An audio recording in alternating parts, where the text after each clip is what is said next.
नमस्कार साथियों, मैं मनीष मेवाल आप सभी का आपके अपने चैनल में तहे दिल से स्वागत और अभिनंदन करता हूं। मैं उम्मीद करता हूं कि आप सभी शानदार, जबरदस्त और जिंदाबाद होंगे और आप सभी की जो तैयारियां हैं वो काफी बेहतरीन चल रही होंगी। और आज हम लोग कर रहे हैं कक्षा 11 की राजनीति विज्ञान और राजनीति विज्ञान का एक किताब का आखिरी अध्याय, अध्याय 10, संविधान का राजनीतिक दर्शन, पॉलिटिकल फिलोसफी ऑफ कॉन्स्टिट्यूशन। आज उसका है लेक्चर नंबर 3।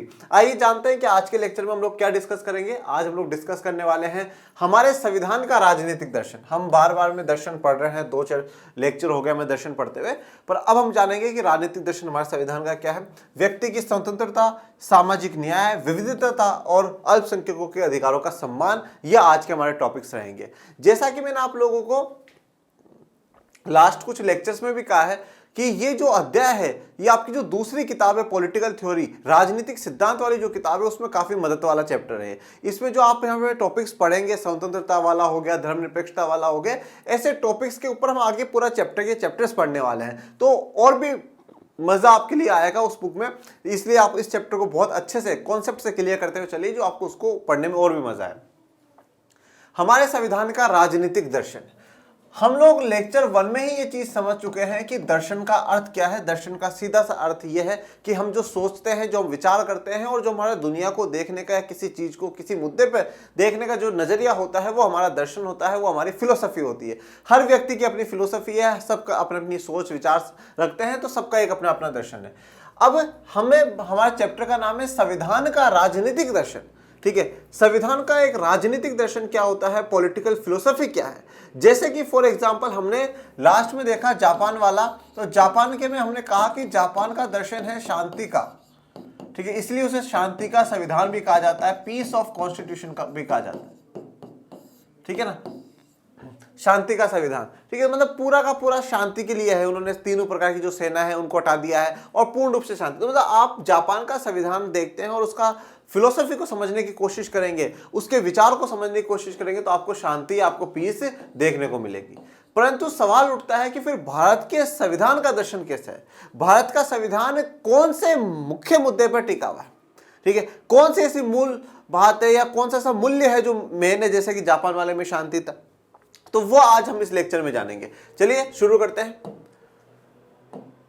इस दर्शन को एक शब्द में बताना कठिन है। देखिए, भारत का संविधान भारत के लिए तैयार किया गया और भारत में अनेकों विविधता वाले लोग रहते हैं। अलग अलग जाति के लोग हैं, अलग अलग धर्म के लोग हैं, अलग अलग भाषा बोलने वाले लोग हैं, अलग अलग प्रकार आर्थिक स्थितियों में जीने वाले लोग हैं, ग्रामीण क्षेत्र के भी हैं, शहरी क्षेत्र के भी हैं। अलग अलग प्रकार के लोग आपको देखने को मिलेंगे। जब अलग अलग प्रकार के लोग हैं तो उनके अलग अलग विचार हैं और अलग अलग विचार को समाहित करने के लिए, एक दस्तावेज में समाहित करने के लिए उस दस्तावेज को, उस संविधान को किसी एक आदर्श, एक मूल्य पर नहीं खड़ा किया जा सकता। उसमें सभी विचारों को समाहित करना आवश्यक है। तो जो भाषा बोलने वाले हैं उनका भी ध्यान रखा गया है, सभी धर्मों का भी ध्यान रखा गया है, सभी जातियों का भी ध्यान रखा गया है, सभी संस्कृति, सभी कल्चर का भी ध्यान रखा गया है। तो हमारे संविधान के दर्शन को हम किसी एक शब्द में डिस्क्राइब नहीं कर सकते कि नहीं साहब ये है, ये हमारे संविधान का दर्शन है। हम ऐसा नहीं कह सकते कि हम इस शब्द के अनुसार हम कहते हैं कि पूरा संविधान को समझना मतलब ये शब्द है हमारा। हम एक शब्द में डिस्क्राइब हमारे संविधान को नहीं कर सकते। क्यों नहीं कर सकते? हमारा संविधान किसी एक शीर्षक में अटने से इनकार करता है, क्योंकि ये उदारवादी भी है, लोकतांत्रिक भी है, धर्मनिरपेक्ष भी है, संघवादी भी है, सामुदायिक जीवन मूल्यों का हामी, धार्मिक और भाषाई अल्पसंख्यकों के साथ साथ ऐतिहासिक रूप से अधिकार, वंचित वर्गों की जरूरतों के प्रति संवेदनात्मक तथा एक सर्वसामान्य राष्ट्रीय पहचान बनाने का प्रतिबद्ध संविधान है। तो देखो, अब हमारे संविधान में कोई एक मूल्य नहीं है, एक वैल्यू नहीं है। हमारे संविधान में बहुत सारी वैल्यूज है, बहुत सारे मूल्य हैं। जैसे अगर हम बात करें, उदारवादी भी है, लिबरल भी है, कठोर नहीं है, उदारवादी है। ठीक है ना, लोकतांत्रिक भी है और धर्मनिरपेक्ष भी है, संघवादी भी है, संघीय शासन व्यवस्था को भी अपनाता है, सामुदायिक जीवन मूल्यों को भी देखता है, धार्मिक और भाषाई अल्पसंख्यकों का भी ध्यान रखता है और जो ऐतिहासिक रूप से लोगों को जो अधिकार मिलने चाहिए थे उन अधिकारों का भी ध्यान रखता है। वंचित वर्गों की जो जरूरत है उनके प्रति भी संवेदनशील है, मतलब उनकी जरूरतों को भी पूरा किया गया है। और इन सब के साथ साथ सबसे जो इंपॉर्टेंट है वो है राष्ट्रीय एकता या राष्ट्रीय पहचान, नेशनल जो आइडेंटिटी है उसको भी देता है। वो भी संविधान तय करता है। मतलब हम हमारी जो भी जाति है, हमारा जो भी धर्म है, हम जिस भी क्षेत्र में रहते हैं, उन सब पर्टिकुलर इश्यूज पे तो हमें प्रोटेक्शन दिया ही है, हमें सुरक्षा दी है, और उसके साथ साथ एक नेशनल आइडेंटिटी भी दी है कि हम सब भारतीय हैं, राष्ट्रीय पहचान हमें संविधान से मिली है। तो यहाँ पर हम एक शब्द में, अब बताइए आप कौन से शब्द के तहत कह सकते हैं कि नहीं, बस भारत के संविधान के लिए हम ये कह सकते हैं कि उदारवादी है, सामुदायिक, भाषाई अल्पसंख्यकों का ध्यान रखना, लोकतांत्रिक, धर्मनिरपेक्षता, ये सारे हैं हमारे संविधान में, हर चीज है। तो मुख्य एक मूल्य नहीं है, अनेकों मूल्य हमारे संविधान में देखने को मिलते हैं। संक्षेप में ये संविधान स्वतंत्रता, समानता, लोकतंत्र, सामाजिक न्याय तथा एक न एक किस्म की राष्ट्रीय एकता के लिए प्रतिबद्ध है। अगर संक्षेप में, ब्रीफ में मैं कहूं तो ये संविधान स्वतंत्रता, फ्रीडम की भी बात करता है, ये समानता, इक्वलिटी की भी बात करता है, ये लोकतंत्र, डेमोक्रेसी की भी बात करता है, ये सामाजिक न्याय, सोशल जस्टिस की भी बात करता है कि सामाजिक न्याय भी होना चाहिए, और इन सब के साथ एक राष्ट्रीय एकता के लिए भी प्रतिबद्ध है, और ये राष्ट्रीय एकता, नेशनल यूनिटी को भी चाहता है। ठीक है, मतलब सब अपने अपने जगह सही है, सबकी प्रोटेक्शन, सुरक्षा करने का, उनको पहचान देने का संविधान गारंटी लेता है, परंतु सबसे महत्वपूर्ण जो है वो राष्ट्रीय एकता है। तो ये सारे, स्वतंत्रता भी है हमारे संविधान में, समानता, लोकतंत्र, सामाजिक न्याय, राष्ट्रीय एकता, सभी पहलू हमारे संविधान में है। इन सबके साथ एक बुनियादी चीज और है, संविधान का जोर इस बात पर भी है कि उसके दर्शन पर शांतिपूर्ण तथा लोकतांत्रिक तरीके से अमल किया जाए। देखो ये सारी बातें तो हैं, उसके साथ साथ सबसे एक बुनियादी चीज, सबसे इंपॉर्टेंट जो बेसिक है, वो बेसिक क्या कहा गया है कि संविधान का जोर इस बात पर है कि उसके दर्शन पर, उसके दर्शन मतलब संविधान के दर्शन पर, संविधान का दर्शन क्या है, स्वतंत्रता, समानता, लोकतंत्र, सामाजिक न्याय, राष्ट्रीय एकता, ये संविधान का दर्शन है, ये संविधान की फिलॉसफी है, ये संविधान के विचार हैं, ये संविधान की सोच है। तो इन सभी दर्शनों पर किस प्रकार से अमल किया जाए, किस प्रकार से लागू किया जाए, शांतिपूर्ण तरीके से, किस प्रकार से, लोकतांत्रिक तरीके से। जैसे मैं आज एक बात कहूं कि नहीं बच्चों तुम्हें ना टॉपर बनना है, तुम्हें टॉपर बनना है। अब टॉपर बनने का अर्थ ये नहीं कि तुम दूसरे बच्चों को मारो पीटो, उनको बोलो देख तू खाली कॉपी छोड़ के आना, मैं ही लिखूंगा, है ना, क्योंकि मनीष सर ने बोला टॉपर बनना है। तो अब एक तो ये हो गया, और दूसरा मैंने बोला टॉपर बनना, इसका मतलब क्या, तुम खूब मेहनत करो, खूब पढ़ाई करो, ज्यादा पढ़ाई करो। तो यहां पर भी ये बात है, इन तरीकों को अमल करना है, इन तरीकों को लागू करना है, पर लागू कैसे होनी चाहिए, शांतिपूर्ण तरीके से, कोई हिंसा नहीं होनी चाहिए, किसी के साथ कुछ गलत नहीं होना चाहिए, और लोकतांत्रिक जो तरीके हैं उन तरीकों के द्वारा होना चाहिए। आप आंदोलन के द्वारा, किसी भी द्वारा, कोई कुछ भी मान लीजिए, परंतु कुछ भी गलत नहीं होना चाहिए, सब शांतिपूर्ण और लोकतांत्रिक तरीकों से ही इन संविधान के सभी दर्शनों पर अमल होना चाहिए और अमल करना चाहिए। फिर बात करते हैं व्यक्ति की स्वतंत्रता। अब देखिए दर्शनों में हम एक एक के बारे में चर्चा कर रहे हैं। सबसे पहले बात करते हैं स्वतंत्रता की, फ्रीडम की।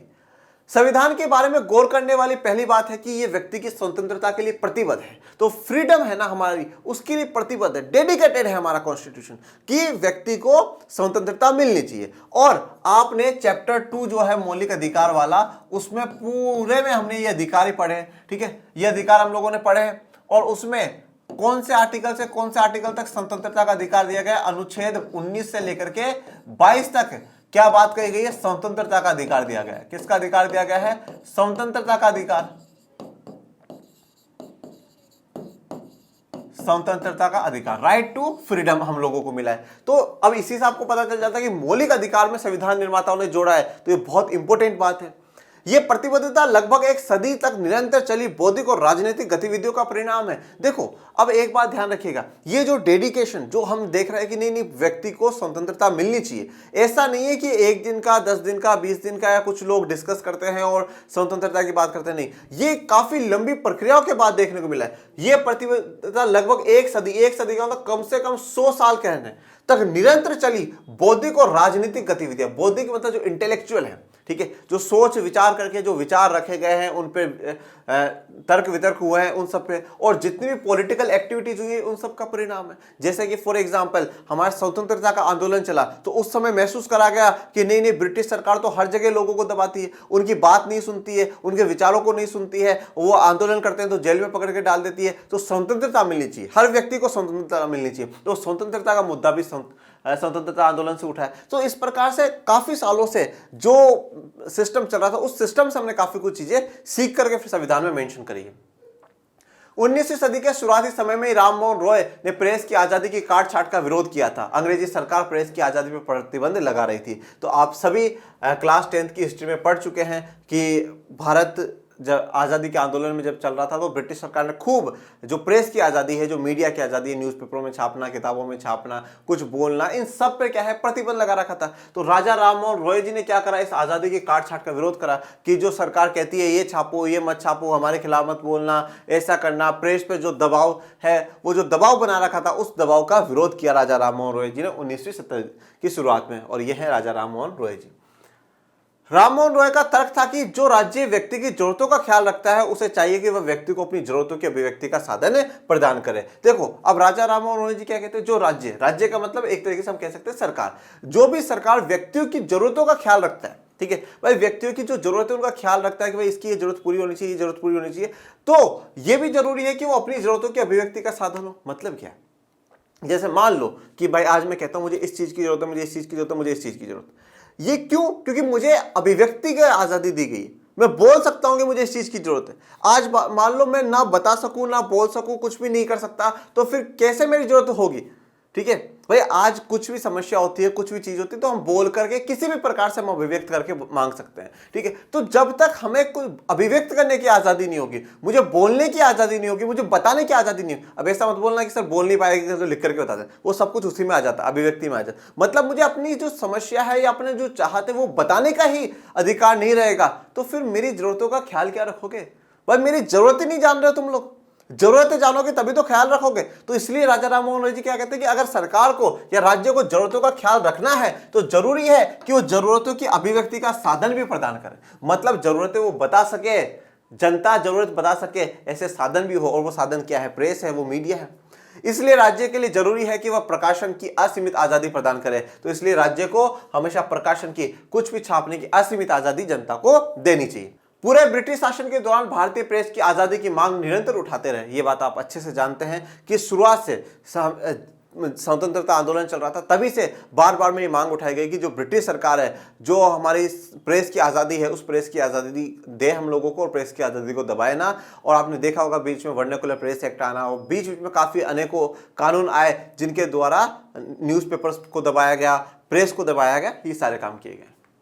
आश्चर्य नहीं कि आज अभिव्यक्ति की स्वतंत्रता हमारे संविधान का अभिन्न अंग है। तो आज पर कोई डाउट वाली बात नहीं है कि अभिव्यक्ति की स्वतंत्रता हमारे संविधान का अभिन्न अंग है। जैसे कि आपको पता ही है कि अभी हमने पढ़ा कि आर्टिकल 19 से 22 में स्वतंत्रता का अधिकार दिया गया, जिसमें हम हमारी अभिव्यक्ति की आज़ादी है, हमें किसी भी प्रकार का कोई संगठन बनाने की आज़ादी है, हमें मीटिंग करने की आज़ादी है, हम चाहे जहाँ पर कोई काम धंधा करना चाहे वो काम धंधा करने की आज़ादी है, हमें घूमने फिरने की आज़ादी है। ये सारी आज़ादियाँ हमें दी गई है। अब आप बोलोगे सर ये तो सब हमने बात करी व्यक्तिगत की,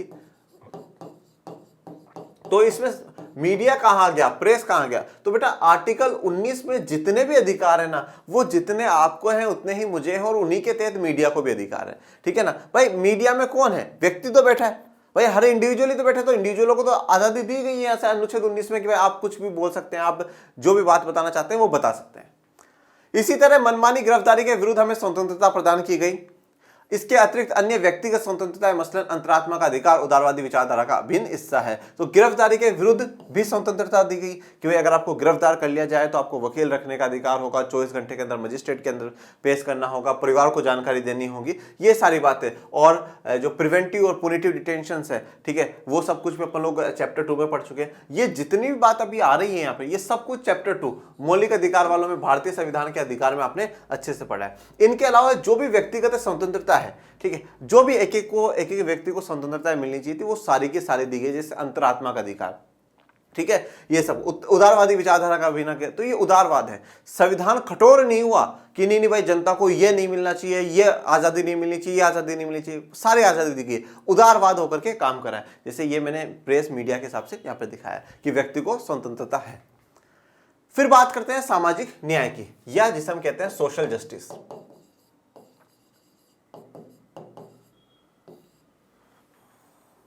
जब भारतीय संविधान को उदारवादी कहा जाता है तो इसका अर्थ इतना भर नहीं होता है कि यह संविधान यूरोपीय शास्त्रीय परंपरा के अर्थ में उदारवादी है। तो देखो, अब भारतीय संविधान को जब हम उदारवादी कह रहे हैं, जब हम कह रहे हैं लिबरल है, तो लिबरल का मतलब सिर्फ इतना सा नहीं है कि जो यूरोपीय शास्त्रीय परंपरा है, ठीक है, उस हिसाब से जो यूरोप में लिबरल का अर्थ है, उदारवाद का अर्थ है, वही अर्थ है, नहीं, उससे भी ज्यादा विस्तृत अर्थ भारत के संविधान में उदारवाद का है।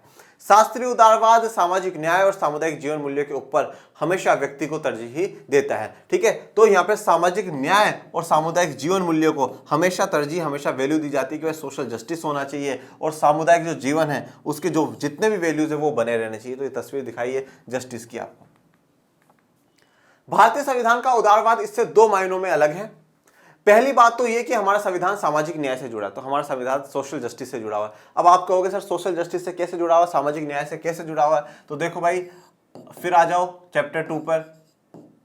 पहला मौलिक अधिकार क्या था? समता का अधिकार। पहला मौलिक अधिकार था समता का अधिकार, राइट टू इक्वलिटी। अब इस राइट टू इक्वलिटी में सबको ही लिया है ना भाई। जिन महिलाओं के साथ हजारों साल तक गलत हुआ उनको भी समानता का अधिकार है, जिन जातियों के साथ हजारों साल तक गलत हुआ उनको भी समानता का अधिकार है। तो ये क्या है? सामाजिक न्याय ही तो है, ये सोशल जस्टिस भी तो है, ठीक है। हम कानून के सामने सब बराबर है, चाहे किसी जाति का हो, चाहे कोई कितना ही अमीर हो, चाहे कोई नेता हो, चाहे कोई गरीब वर्ग का हो, सब बराबर है। ये सामाजिक न्याय है, ये सोशल जस्टिस है। संविधान निर्माताओं का विश्वास था कि मात्र समता का अधिकार दे देना इन वर्गों के साथ सदस्य हो रहे अन्याय मुक्ति के लिए अथवा इनके मताधिकार को वास्तविक कर देने के लिए काफी नहीं है। देखिए, अब सामाजिक न्याय में एक सबसे जो बड़ा उदाहरण आप देख सकते हैं, वो देख सकते हैं अनुसूचित जाति और जनजाति के लिए रिजर्वेशन की सुविधा, आरक्षण की व्यवस्था, ठीक है। आरक्षण दिया गया, आरक्षण शैक्षणिक संस्थाओं में भी दिया गया, लोकसभा में, विधानसभाओं में भी दिया गया, नौकरियों में भी दिया गया। ऐसा क्यों करा गया? क्योंकि संविधान निर्माताओं को विश्वास था कि सिर्फ और सिर्फ समता का अधिकार दे देने से ही इन वर्गों का भला नहीं होगा, क्योंकि ये वर्ग हजारों सालों से पीछे हैं, काफी पीछे रह गए। तो इनको बराबरी में लाने के लिए इनके साथ स्पेशल ट्रीटमेंट करना पड़ेगा, इनके लिए विशेष प्रावधान करने पड़ेंगे, और वो विशेष प्रावधान जब करेंगे तभी इनके जो मताधिकार है, जो उनका वोटिंग राइट है, उसको भी वास्तविक अर्थ मिलेगा, ठीक है। क्योंकि ये लोग पढ़ेंगे लिखेंगे तभी तो ये जान पाएंगे कि वोट की वैल्यू क्या है, हमें किसको वोट करना चाहिए, कॉन्स्टिट्यूशन संविधान क्या कहता है, क्या नहीं कहता, क्या सही है, क्या गलत है हमारे लिए। तो मताधिकार भी तभी वास्तविक अर्थ में होगा जब वो सही स्थिति पे पहुंच पाएंगे, और उसके लिए उनके साथ विशेष प्रावधान करना जरूरी है। ये वोटिंग की तस्वीर दिखाइए। इन वर्गों के हितों को बढ़ाया हुआ देने के लिए विशेष संवैधानिक उपायों की जरूरत है।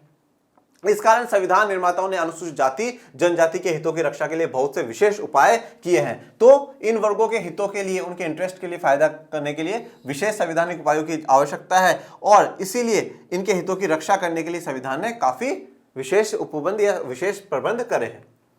फिर पढ़ते हैं विविधता और अल्पसंख्यकों के अधिकारों का सम्मान। तो अभी तक हम लोगों ने अभिव्यक्ति की बात कर ली, सामाजिक न्याय की बात कर ली, तो अब हम बात करेंगे विविधता और अल्पसंख्यकों के अधिकारों का सम्मान, ठीक है। जैसे मैंने अभी आते ही स्टार्टिंग में कहा था कि भाई भारत में बहुत सारी विविधता है, उन सभी का सम्मान होना चाहिए, सभी की रेस्पेक्ट होनी चाहिए। सामाजिक न्याय में हम लोगों ने देखा भाई महिलाओं के लिए, पिछड़ी जातियों के लिए विशेष प्रावधान संविधान करता है। अब हम बात करेंगे अल्पसंख्यकों की, और अल्पसंख्यक कौन से? जो धार्मिक और भाषाई आधार पर जो अल्पसंख्यक है उनको भी अधिकार मिलना चाहिए, उनके साथ भी जो भी डिस्क्रिमिनेशन भेदभाव होता है वो नहीं होना चाहिए, उनको भी उनके अधिकारों का सम्मान होना चाहिए, उनके अधिकारों की रेस्पेक्ट होनी चाहिए। संविधान का उदारवाद सामुदायिक जीवन मूल्यों का पक्षधर है। भारतीय संविधान समुदाय के बीच बराबरी के रिश्ते को बढ़ावा देता है। तो भारत के संविधान का जो उदारवाद है, ये इस उदारवाद में सामुदायिक जीवन मूल्यों का पक्षधर है। कि भाई जो सामुदायिक जीवन है, सामुदायिक मतलब है पूरी जो कम्युनिटी है, भाई पूरे कम्युनिटी का भी भला होना चाहिए। देखो समुदाय, भारत का संविधान एक एक इंडिविजुअल की भी बात करता है और समुदाय का भी ध्यान रखता है। उसने व्यक्तिगत के लिए भी, विकास के लिए भी कार्य करा है और समुदायों के विकास के लिए भी कार्य करा है। तो संविधान का उदाहरण क्या कहता है? सामुदायिक जीवन मूल्य, जो कम्युनिटी, एक पूरा जो हम भाई पूरा वैसे एक समुदाय ही, हम सब मानव ही हैं, तो सबके जो जीवन मूल्य है उनके पक्षधर में है, और दो समुदायों के, अलग अलग समुदायों के बीच में बराबरी के रिश्ते को बढ़ावा देता है। कि भाई जो दो अलग अलग समुदाय हैं उनके बीच में बराबरी होनी चाहिए, सबके साथ बराबर हो, कोई पिछड़ा हुआ ना रहे, किसी के साथ अन्याय ना हो। हमारे देश में ऐसा करना आसान नहीं था, क्योंकि समुदायों के बीच एक दूसरे के साथ अक्सर ऊंच नीच का रिश्ता होता है। देखिए अब ऐसा करना आसान नहीं था हमारे देश में, ठीक है। आप जैसे देखते हैं कि समुदाय के बीच में अक्सर ऊंच नीच का रिश्ता हम लोगों को देखने को मिलता है, ठीक है। कटुता होती है दो समुदायों के बीच में, ठीक है। अलग अलग समुदाय एक दूसरे समुदाय को देखना नहीं चाहते हैं, लड़ने को तैयार रहते हैं कि नहीं हम उसको ऐसा कर देंगे, हम उसको ऐसा कर देंगे, हम उसको ऐसा कर देंगे। तो ऐसा करना भारत में आसान नहीं था। जैसे मैंने आपको लास्ट लेक्चर में भी कहा था कि आप अगर भारत के संविधान की दूसरे संविधानों के साथ तुलना करते हैं तो ये बात भी ध्यान रखिएगा कि दूसरे देशों की स्थिति और भारत की स्थिति की भी तुलना करिएगा।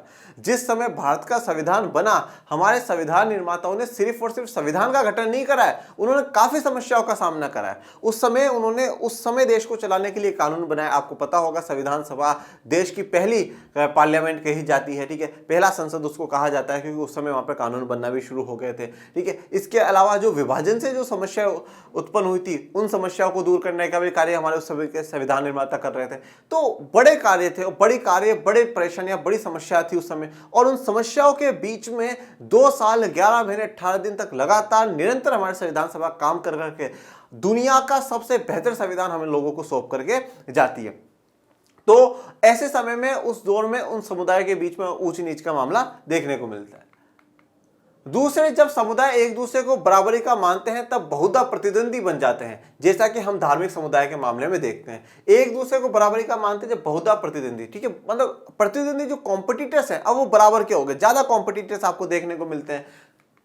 समुदाय को मान्यता न देकर इस समस्या का समाधान आसानी से किया जा सकता है। तो मतलब अब इसका क्या हुआ कि भाई जब ऐसा कंपटीशन हो तो हम ऐसे कंपटीशन को मान्यता ही ना दें, ऐसी चीज को माना ही नहीं जाए, ठीक है, तो मान्यता न देकर, तो इस प्रकार जो समुदाय के जो प्रतिनिधि है उसको मान्यता न देकर समाधान आसानी से किया जा सकता है।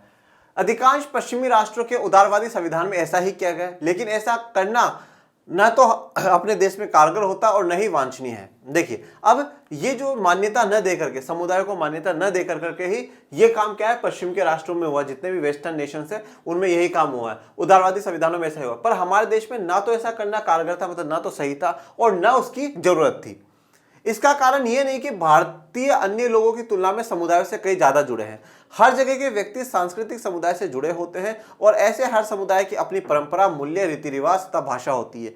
समुदाय का सदस्य इसमें भागीदार होता है। देखिए, अब ऐसा नहीं है कि भाई दुनिया के जो दूसरे देश है वहां पर जो लोग हैं वो कम जुड़े हुए हो, मतलब भाई जो समुदाय है उनके बीच में कम इंटरकनेक्शन हो, ठीक है, ऐसा हो, या ऐसा नहीं कि सिर्फ भारत में ही जो लोग हैं वो तुलना में समुदाय से कहीं ज्यादा जुड़े हो, वे एक दूसरे समुदाय से जुड़े, ऐसा नहीं है। हर देश में हर समुदाय से जुड़े रहते हैं व्यक्ति, सांस्कृतिक समुदाय से जुड़े हुए होते हैं, उनकी संस्कृति में कहीं ना कहीं थोड़ा सा सिमिलरिटी आपको देखने को मिलती है। अभी मैं आपको एक एग्जांपल बताता हूं, जैसे कि फ्रांस और जर्मनी में व्यक्ति भाषाई समुदाय का सदस्य होता है और इससे वह बड़ी गहराई से जुड़ा हुआ होता है, तो लोग भाषा से बड़ी गहराई से जुड़े हुए होते हैं, ठीक है।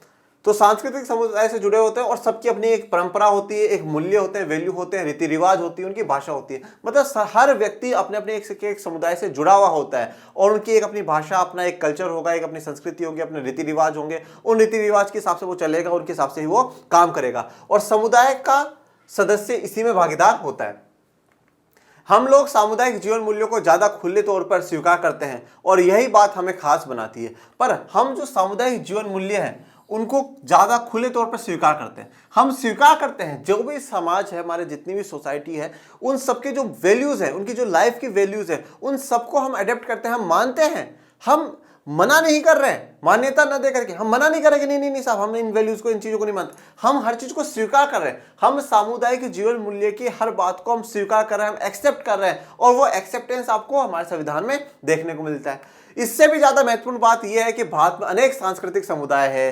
बड़ी इंपॉर्टेंट बात, आप सभी जानते हैं कि भारत में विविधताएं तो बहुत है, तो आपको जो संस्कृति है, अनेक सांस्कृतिक समुदाय देखने को मिलेंगे, अलग अलग कल्चर के लोग आपको देखने को मिलेंगे। देखिए, आप चाहे इसे धर्म के आधार पर देख लीजिए, बहुत ही धर्म हमारे देश में रहते हैं। आप संस्कृति कल्चर का देखिएगा कि उत्तर का कल्चर अलग है, दक्षिण का कल्चर अलग है, पूर्व का कल्चर, पूर्व की संस्कृति अलग, पश्चिम की अलग, उत्तर पश्चिम की थोड़ी सी और भी अलग है। तो इस प्रकार से अगर आप देखें तो बड़ा ही सांस्कृतिक समुदाय हमारे देश में रहते हैं, जो अलग अलग भाषाओं में तो हमने पहले भी चर्चा करी कि काफी भाषा बोलने वाले लोग हमारे देश में रहते हैं, परंतु सिर्फ और सिर्फ उनमें से 22 को ही संविधान ने मान्यता दी, जो बड़ी संख्या में बोली जा रही है उनको मान्यता संविधान ने दी है।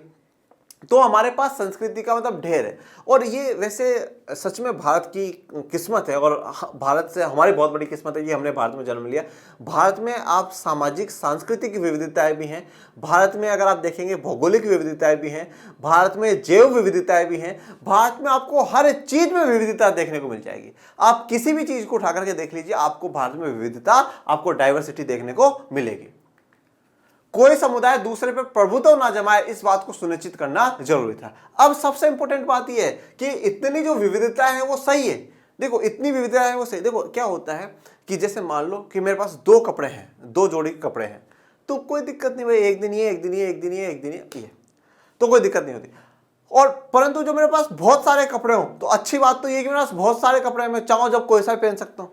परंतु एक समस्या भी है समस्या ये है, कंफ्यूजन रहता है, कौन से पहनूं, ये बढ़िया है, ये बढ़िया, ये बढ़िया, ये बढ़िया, कौन से पहनने चाहिए। वैसा ही ऐसा है जहां पर बहुत कम सांस्कृतिक विविधता है तो आसानी से, आपने क्लास 10th में देखा कि डच और फ्रेंच बेल्जियम की कहानी हम लोगों ने पढ़ी, तो 2 समुदाय थे तो आसानी से उन्होंने अपना पूरा सिस्टम सेटअप कर लिया, कोई दिक्कत नहीं हुई। परंतु जब बहुत ज्यादा विविधताएं होती हैं तो डर होता है वो लड़ पड़ेंगी, झगड़ पड़ेंगी, कोई किसी पर अपना प्रभुत्व जमाने की कोशिश ना करेगा। कभी कल को बोले हम जो इस भाषा को बोलने वाले लोग हैं, नहीं नहीं भैया हमारा ही प्रभुत्व चलेगा, सबको हमारी बात माननी पड़ेगी, सबको हमारी भाषा सीखनी पड़ेगी। या आप किसी दूसरे कल्चर पे उठा करके देख लें, नहीं नहीं हमारा कल्चर, हमारी संस्कृति को अपनाना पड़ेगा। तो जब ज्यादा विविधताएं होती है ना, तब मुख्य बात यह है, इस बात का ध्यान रखना जरूरी होता है कि एक समुदाय किसी दूसरे पर अपना प्रभुत्व ना जमा ले, अपना डोमिनेंस ना जमा ले, अपना वर्चस्व जमाने की कोशिश ना करे कि नहीं नहीं साहब मेरा समुदाय है वो वर्चस्व, मेरा जो समुदाय है वो बड़ा है, वो बेहतरीन है। ठीक है, ऐसा बिल्कुल भी नहीं होना चाहिए, इसको सुनिश्चित करना जरूरी था। इसी कारण हमारे संविधान के लिए समुदाय आधारित अधिकारों को मान्यता देना जरूरी था और इसी कारण समुदाय आधारित अधिकारों को भी मान्यता दी गई है। ठीक है कि भाई जो समुदाय के लिए जो अधिकार होते हैं उन अधिकारों को भी क्या है, मान्यता दी गई है। जो भाषाई और धार्मिक अल्पसंख्यक है उनके लिए अधिकारों का विशेष प्रबंध करा गया। जैसे आप देख सकते हैं कि धार्मिक स्वतंत्रता के लिए मौलिक अधिकार रखा गया। फिर जो 5वां है शैक्षणिक अधिकार, सांस्कृतिक और शैक्षणिक अधिकार है, वो समुदाय आधारित जितने भी भाषाई और धार्मिक अल्पसंख्यक है उनके लिए। तो मतलब एक एक समुदायों को भी क्या है, मान्यता देने का काम हमारे संविधान ने करा है, जिससे कि कोई भी समुदाय अपने आप को पिछड़ा हुआ ना समझे, कोई भी समुदाय अपने आप को ऐसा महसूस ना करे कि नहीं नहीं साहब संविधान में मेरे लिए कुछ भी नहीं है, या जो दूसरे समुदाय के लोग हैं वो मेरे ऊपर वर्चस्व, हमारे समुदाय के ऊपर वर्चस्व जमा लेंगे, अपना प्रभुत्व जमा लेंगे। ऐसा बिल्कुल भी नहीं है। समुदाय आधारित अधिकार भी दिए। मैंने भी आपको क्या कहा कि हमारे संविधान ने व्यक्तिगत अधिकारों की भी बात करी और समुदाय आधारित अधिकारों की बात करिए। एक एक व्यक्ति का भी ध्यान रखा है और एक एक जो समुदाय है उनका भी ध्यान रखा है, दोनों का ध्यान रखा है, जिससे कि एक व्यक्ति दूसरे व्यक्ति पर प्रभुत्व या वर्चस्व ना जमा सके और एक समुदाय दूसरे समुदाय पर वर्चस्व ना जमा सके। और चाहे किसी व्यक्ति को, किसी इंडिविजुअल को और चाहे किसी समुदाय को किसी भी अधिकार को अगर प्राप्त करना है, अगर कोई भी अधिकार को प्राप्त करना है तो उसे संविधान के दायरे में रहकर के करना होगा। क्या करना होगा? संविधान के दायरे में रहकर के अधिकार प्राप्त करना होगा। और संविधान अपने दायरे में क्या कहता है कि शांति से और लोकतांत्रिक तरीके से, जो तरीके लोकतंत्र में हो वैसे ही तरीके, बाकी ऐसा नहीं है कि अब आप हिंसा करके और कुछ नहीं। आप चाहे व्यक्तिगत अधिकारों की मांग करो और चाहे आप समुदाय के अधिकारों की मांग करो। के.एम. पन्नीकर अभी आपके बॉक्स में दिया हुआ था। के.एम. पन्नीकर कहते हैं भारतीय उदारवाद की 2 धाराएं। तो के.एम. पन्नीकर कह रहे हैं कि भारतीय उदारवाद की 2 धाराएं, 2 स्ट्रीम से। पहली धारा की शुरुआत राम मोहन रॉय से होती है। तो जो पहला धारा, जो पहली स्ट्रीम है, उसकी शुरुआत कहां से होती है?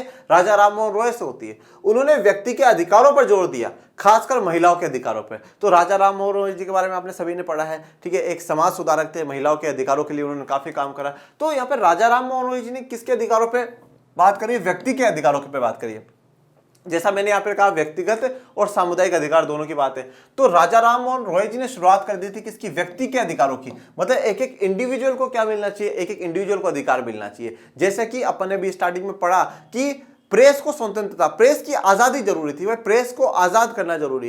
एक एक, अब प्रेस क्या है? प्रेस में सब है भाई। आज मैं अपना भी मीडिया शुरू करता हूं, अपनी बात भी मैं रख सकता हूं। तो एक एक अभिव्यक्ति के काम यहाँ पर हुआ, व्यक्ति के अधिकारों की बात हुई है। दूसरी धारा स्वामी विवेकानंद, के.सी. सेन और जस्टिस रामनाथ जैसे चिंतक शामिल है। ये स्वामी विवेकानंद जी कौन नहीं जानता? ठीक है, सब जानते हैं और ऐसे महापुरुष को कोटि कोटि प्रणाम। इन चिंतकों ने पुरातनी हिंदू धर्म के दायरे में सामाजिक न्याय का जज्बा जगाया। तो अब ये जितने भी चिंतक है, स्वामी विवेकानंद जी, के.सी. सेन, जस्टिस रामनाथ है, इन्होंने जो पुरातनी हिंदू धर्म है, जो पुराना हिंदू धर्म है, उसके दायरे में सामाजिक न्याय का जज्बा जगाया है। ठीक है भाई, जो भी सामाजिक अन्याय हुआ है उस अन्याय को दूर करके न्याय, परंतु धर्म के अंदर अंदर, जो पुरातन हिंदू धर्म है उसके अंदर अंदर सुधार होने चाहिए और सामाजिक न्याय सबको मिलना चाहिए। इन चिंतकों ने पुरातन हिंदू धर्म के दायरे में सामाजिक न्याय का जज्बा जगाया।